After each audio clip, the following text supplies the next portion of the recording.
So this is my 10.4-inch Lilliput touchscreen. Pretty much just turned it sideways. Got it molded into my dash here. I relocated the HVAC, which I'll show you a little bit later. But so this is my CarPC touchscreen here. Has your main interface, main buttons up top here. You know, you have your library if you want to play some music. Get yourself together now, because it's hit time. You know, got a library loaded. Got Brother Only loaded right now. You can either have the album cover up top, or you can have the visualization playing. So this is your library here. You can browse by any sort of ID3 tag you have within the file. Any sort of videos you have loaded in, you can navigate through. Also have navigation set up here. Pretty big navigation screen here. You know, you can everything else run-of-the-mill navigation-wise.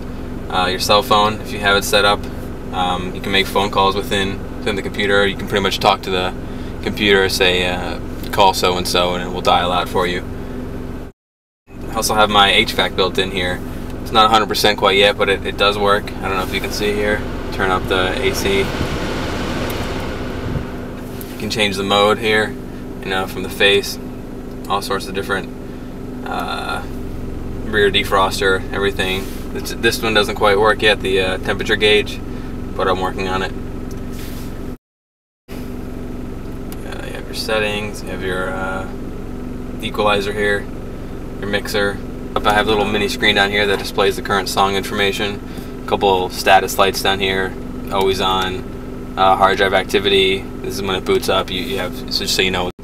One other feature we have set up here is the voice recognition. I have it a button on the steering wheel controls. It's the mode for the Scion TCs.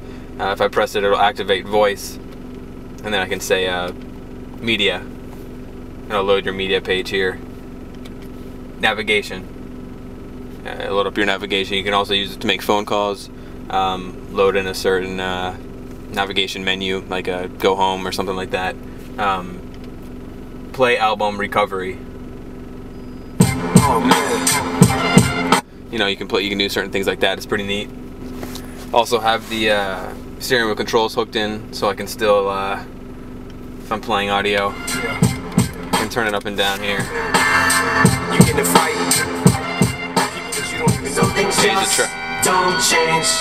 Change the track and volume, and activate voice recognition. That's basically it. Here you can see the HVAC that I moved over. Black sand pearl, just like on the outside of the car. Yeah, it still works. It obviously functions just like it's supposed to. Nothing fancy here. You can see on the underside. To wire it here through the bottom, all the way up to the original plug, and then here's the Arduino with the expander board that we built that controls the HVAC. The USB cord here runs back to the computer. Put it in a little case here. It's not very pretty, but gets the job done, and you know, don't go in there too often anyway. So everything works fine. It's still secure. And then you have this if you need it. It's kind of just a fail-safe in case the computer doesn't load up. But you know, I don't want to be without AC if the computer's not working, so I just have this here, and it looks good.